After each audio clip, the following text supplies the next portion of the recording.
और मुख्यमंत्री योगी आदित्यनाथ लखनऊ में इस वक्त संबोधित कर रहे हैं। क्या कुछ कह रहे हैं, उन्हें सुनते हैं। प्रोफेसर अजय कुमार सिंह जी, स्थापना दिवस समारोह में उपस्थित सभी गणमान्य अतिथिगण, संस्थान के सभी संकाय सदस्यगण, रेजिडेंट डॉक्टर और छात्र छात्राएं, मैं सबसे पहले चतुर्थ स्थापना दिवस के अवसर पर आप सबको हृदय से बधाई देता हूं और इस संस्थान पिछले 14 वर्ष की अपने अल्प अवधि में एक स्वास्थ्य केंद्र से, हॉस्पिटल से आज इंस्टीट्यूट बना है, जिसकी भी हृदय से बधाई देते हुए आप सबकी प्रति मैं अपनी मंगलमय शुभकामनाएं देता हूं।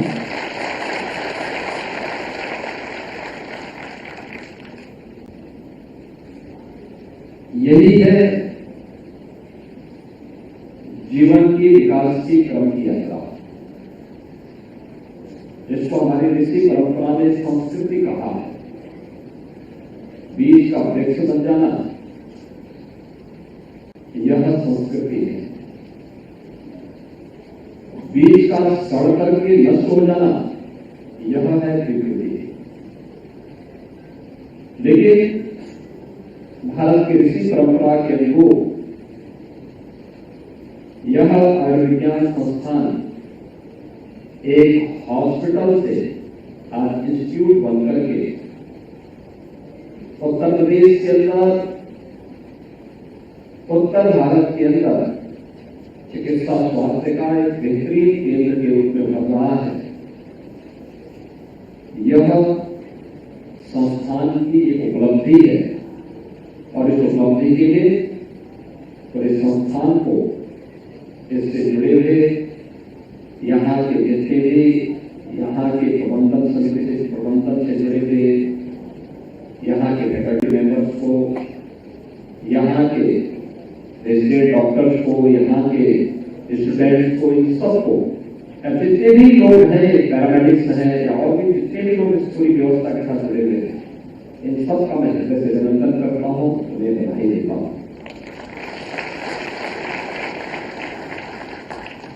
यही है जीवन की यात्रा। अच्छा करेंगे तो अच्छे परिणाम हम सबके सामने आएंगे, गलत करेंगे तो उसके कुछ परिणामों से हम स्वयं भी अपने आप को मत नहीं कर सकते। संस्थान बना देना भर मात्र से समस्या का समाधान नहीं होता। किन हाथों में है तो कैसे उसको संचालन होना है। अच्छे हाथों में होगा तो संस्थान फलेगा, फूलेगा, एक संस्कृति की तरह आगे बढ़ करके अन्यों के लिए प्रेरणादायी बनेगा और आपके द्वारा किए गए परिश्रम, आपके द्वारा किया गया पुरस्कार का लाभ जनता जनार्दन को भी प्राप्त होगा। जिसके भागीदार न केवल संस्थान बनता है बल्कि विभाग और सरकार भी उसके साथ भागीदार बन जाती है। लेकिन अगर संस्थान शासन में धनराशि भी संस्थान बन गया, गलत हाथों में चला गया, उसकी दिशा गलत हो गई, उससे मिलने वाले अभ्यस का भागीदार भी न केवल उससे जुड़े हुए लोग, वह संस्था, अभी तो विभाग के साथ साथ शासन भी अभ्यस के साथ बराबर का भागीदार बन जाता है। आम जनमानस के मन में एक पीड़ा झलकती है, संस्थान या किसी भी ऐसी संस्था के द्वारा जो सही दिशा में नहीं बढ़ती है, उसके माध्यम से जो पीड़ा उसे प्राप्त होती है, उसके कारण उसके द्वारा उस समय जिस प्रकार की टिप्पणी की जाती है वही अभ्यस है। और आज जब हम उत्तर प्रदेश जैसे राज्य की बात करते हैं तो प्रदेश की राजधानी लखनऊ, लखनऊ आज उत्तर प्रदेश का सबसे बड़ा केंद्र है, सबसे बड़ी सिटी है। लगभग 70 लाख की आबादी अकेले लखनऊ में निवास करती है।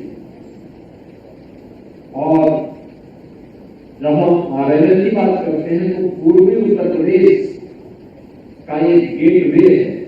वहां की पूरी भीड़ पूर्वी उत्तर प्रदेश हो या पश्चिम उत्तर बिहार या नेपाल, यहां की एक बड़ी आबादी अपने स्वास्थ्य की सुविधा के लिए लखनऊ पर निर्भर करती है, लखनऊ में आती है।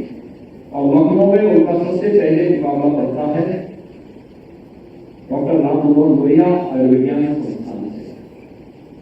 वे संस्थान में आते हैं और इस संस्थान से जो सुविधा उन्हें प्राप्त होती है उस प्रकार की उनकी सकारात्मक या नकारात्मक टिप्पणी हम सबको सुनने को मिलती है।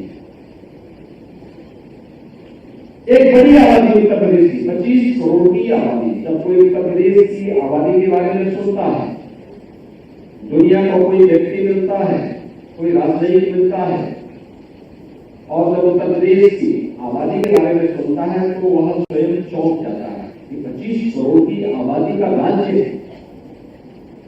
तो फिर पूछता है कि क्या यह 25 करोड़ की आबादी का है राज्य या 25 लाख का?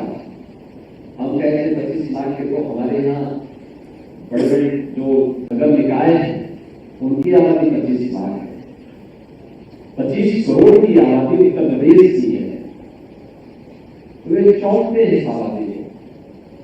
लेकिन जहां ये हमारे लिए एक चुनौती होती है, लेकिन वही साथ ही साथ हमारे सामने यह एक अवसर भी होता है अपने लिए तमाम प्रकार के कार्यों को सेवा के साथ साथ अपने तमाम प्रकार के रिसर्च एक्टिविटी को भी बताने, देखने और स्टडी करने का भी एक माध्यम यह बन सकता है।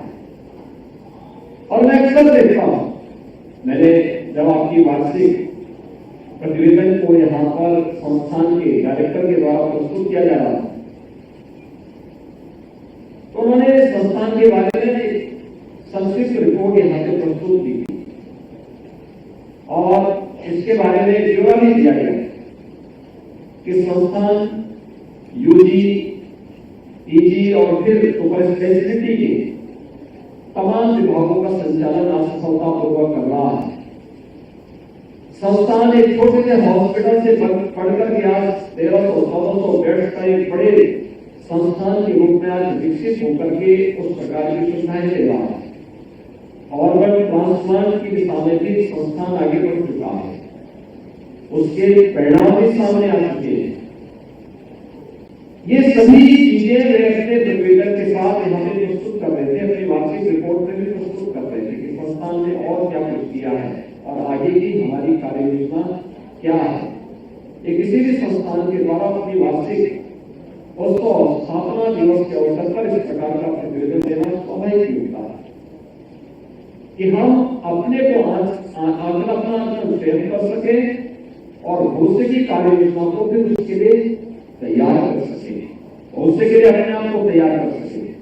और संस्थान ने उस कार्य योजना को यहाँ पर प्रस्तुत करते समय इन सब बातों को यहाँ पर उल्लेख किया कि हमें क्या क्या कुछ हमारे पास है और उसी में ये भी आया था कि हमारे कितने स्टडी पेपर हैं, कितने पब्लिकेशन हैं, कितने पेटेंट हमें प्राप्त हुए।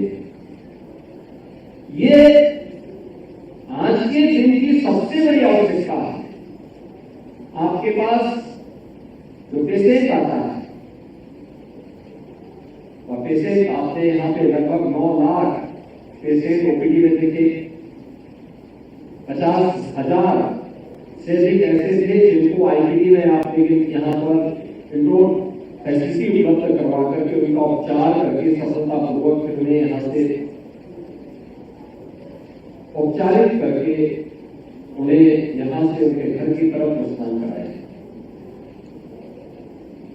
वार्षिक प्रतिवेदन के साथ आप लोग यानी लाखों की संख्या में लोगों को यहाँ पे उपचार का लाभ दे रहे हैं। और मुझे लगता है जब उसके डाटा भी हर एक डॉक्टर के द्वारा तैयार करके सभी जितने भी यहाँ के फैकल्टी मेंबर्स हैं उनके द्वारा तैयार होकर के अगर उस पर भी स्टडी हो और फिर उसी स्टडी को आगे बढ़ा करके आप कार्य करेंगे तो मुझे इसका बड़ा लाभ इसके माध्यम से न केवल आपको बल्कि आने वाले पेशेंट को भी प्राप्त होने वाला है। हमारी सबसे बड़ी समस्या क्या होती है? हम लोगों को स्वयं पे विश्वास नहीं होता